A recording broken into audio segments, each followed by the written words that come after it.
Hola y bienvenidos a Yolk'd. Me llamo Kyle. Y me llamo Paul. Este día yo quiero comer todos los caballos del mundo. Ay, qué pasado. Portas la computadora, hace mis axilas picante. Creo que sí, Kyle. Y entonces, vamos a las noticias. If you're in the market for more memory, the time to buy might have been yesterday. According to a DigiTimes article posted this week, contract prices for DRAM chips have risen 50% since the beginning of 2013 and almost 20% just in March alone. Pricing swings like this are nothing new to the PC industry and particularly the RAM market, which has seen volatility in the past, but what prompts these economic idiosyncrasies? The article points towards two factors: the stalling PC market and the influx of other devices competing for memory modules. Major DRAM firms, including Samsung Electronics, SK Hynix, and Elpida Memory, have already allocated more than their available capacities towards the production of chips for smartphones and tablets.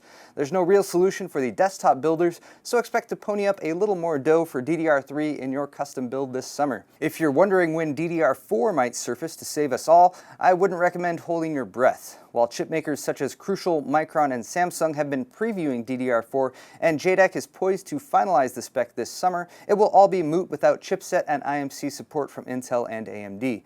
Both CPU makers have been mum on the subject, so we probably won't be seeing a DDR4 changeover until 2014 at the earliest. After many years of selling Windows-based desktops, Dell is looking to go private and potentially back out of the traditional PC business entirely.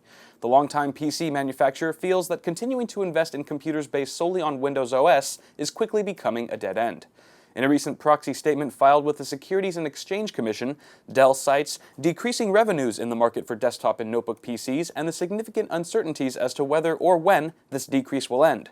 The overall difficulty of predicting the market for PCs, as evidenced by significant revisions in industry forecasts among industry experts and analysts over the past year, the ongoing downward pricing pressure and trend towards commoditization in the desktop and notebook personal computer market, and the increasing usage of alternative PC operating systems to Microsoft Windows. So, rather than continuing to spend their resources manufacturing Windows desktops, Dell allegedly plans to reinvent itself by developing computers the size of a USB flash drive that are capable of running a gamut of operating systems, ranging from Windows to Mac OS X to Google's Chrome OS. I, for one, feel this could be a great change for Dell, but that's not to say I think the Windows desktop is going away anytime soon. As long as there are content creators, web developers, gamers, and a massive collection of die-hard enthusiasts like yourselves, the desktop PC will retain its place in society and continue to evolve exponentially as it has in the last 5 decades. Anyone who thinks otherwise can go straight to Dell. We might spend our time drooling over GTX Titans, Radeon HD 7970 GHz editions, and GTX 680s and SLI, but the fact is that these flagship cards represent a pretty small portion of the GPU market as a whole. The real action in terms of volume takes place in the $200 range, and to add to your buying confusion, AMD and Nvidia have both recently released new cards in that extremely competitive price spectrum. The folks at AMD have presented us with the Radeon HD 7790, available now for a mere $150, designed to slot in right above the HD 7770 and just below the HD 7850. The 7790 sports 896 stream processors clocked at 1 GHz, 1 GB of GDDR5 memory, and a 128-bit memory interface, and two-way Crossfire X support. NVIDIA responded almost immediately with the Geforce Gtx 650 Ti Boost, aimed at filling the narrow gap between the 650 Ti and the 660. Currently retailing for $170, the 650 Ti Boost brings the following specs: 2 GB of GDDR5 memory on a 192-bit interface, 768 CUDA cores clocked at 980 MHz, NVIDIA's GPU Boost technology, that's version 1.0, not to be confused with the Titan's GPU Boost 2.0, and two-way SLI support. A 1 GB version that might compete more directly with the 7790 is on its way as well, but some have already pointed out that the 650 Ti Boost might see better competition from a well-priced Radeon HD 7850.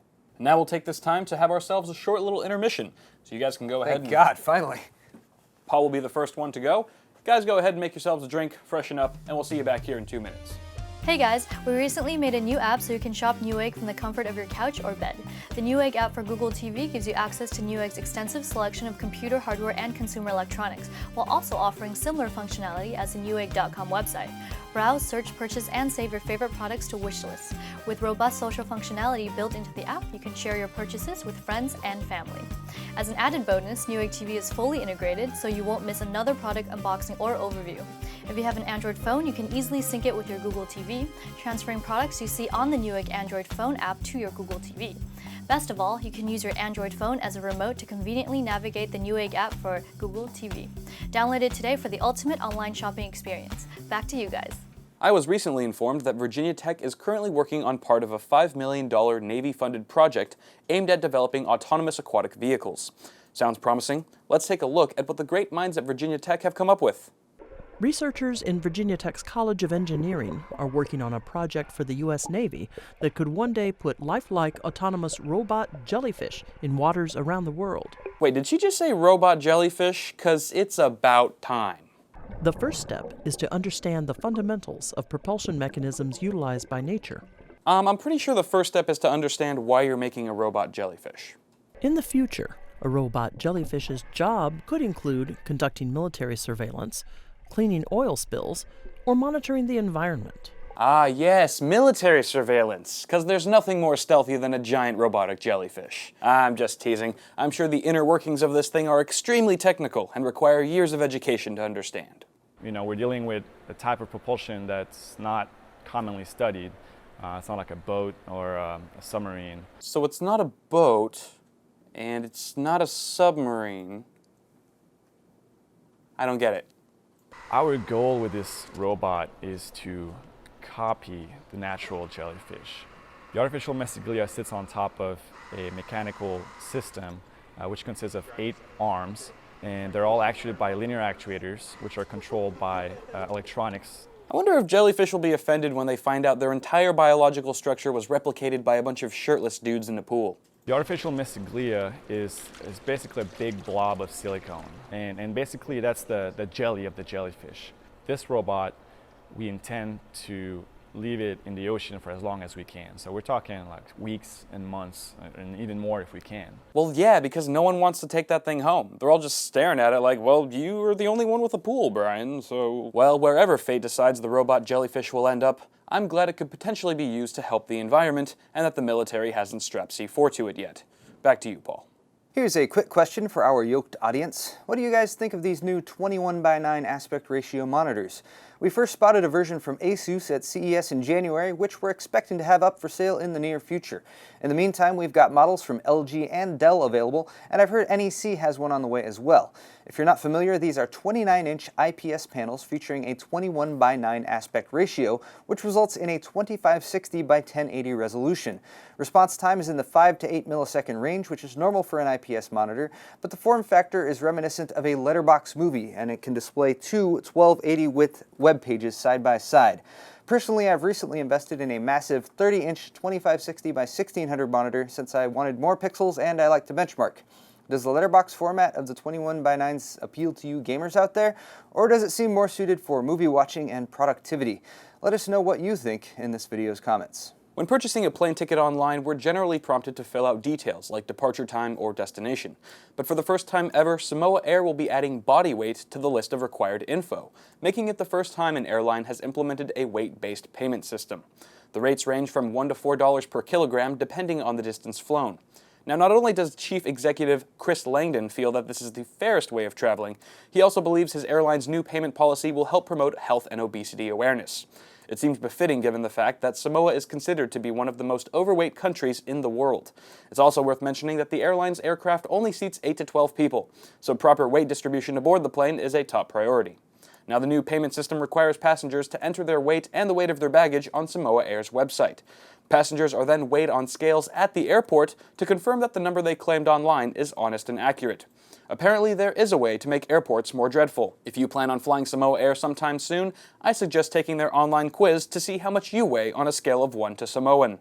But that is going to wrap it up for this episode of Yolk'd. You guys, I would like to say a few closing remarks. I would like to apologize to any of our Spanish-speaking viewers, as well as any of those of you who are of Samoan descent. I do have one last announcement as well, however. The Newegg TV crew, sans Kyle, is going to be at the AMD Fan Day event in San Francisco, California on Saturday, April 6th. It's at the Metreon. We'll be there from 5:30 p.m. till midnight. We're going to be playing video games, checking out the new AMD APUs, and appreciating our fans, which is what an AMD Fan Day event is all about. Kyle's not going to be there, though. That's too bad. Where are you going to be instead, Kyle? I'm actually going to be with my girlfriend and her family. I see. What are you guys doing? We're going to be on a boat. Oh, you know, that actually sounds pretty fun. Yeah? No, that sounds terrible. But that's all for this video, you guys. Once again, you have been watching Newegg TV. On behalf of the Newegg TV crew, I'm Paul, this is Kyle, and you've just been yoked.